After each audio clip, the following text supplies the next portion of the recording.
అయితే ఇక్కడ first of all ఈ మూవీలో స్పాయిలర్స్ లేకుండా బేసిక్ గా స్టోరీ లైన్ ఏంటంటే గైస్, 5 బ్యాచిలర్స్ కి హైదరాబాద్ లో ఒక రెస్టారెంట్ పెట్టడానికి మనీ అవసరం అవుతుందండి. సో అలా మనీ అవసరం అవడంతో ఆ 5 కూడా యూట్యూబ్ లో హారర్ వీడియోస్ అప్లోడ్ చేసి మనీ సంపాదించాలి అని అయితే అనుకుంటారు. అయితే ఇక్కడ ఏంటంటే గైస్, వాళ్ళు అలా అనుకున్న తర్వాత అసలు ఏం జరిగింది ఏంటి అనేది మనమైతే మూవీలో చూడాల్సి ఉంటుంది. సో మొత్తానికి అర్థమైంది కదా స్టోరీ లైన్ ఏంటి అనేది.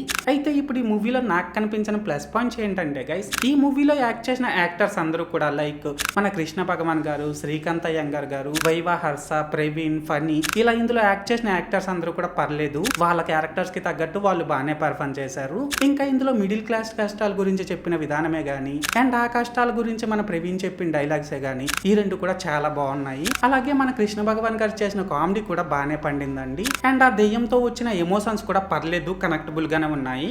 అండ్ ఇక్కడ లాస్ట్ గా ఏంటంటే గైస్, ఈ మూవీలోని సినిమాటోగ్రఫీ, సాంగ్స్, ప్రొడక్షన్ వాల్యూస్ ఇవన్నీ కూడా పర్లేదు, స్టోరీకి తగ్గట్టు డీసెంట్ గానే ఉన్నాయి. అండ్ ఈ మూవీలో ఎలాంటి అడల్ట్ కంటెంట్ లేదు కాబట్టి దీన్ని మీరు ఫ్యామిలీతో చూస్తాం అనుకుంటే చూసేయొచ్చండి.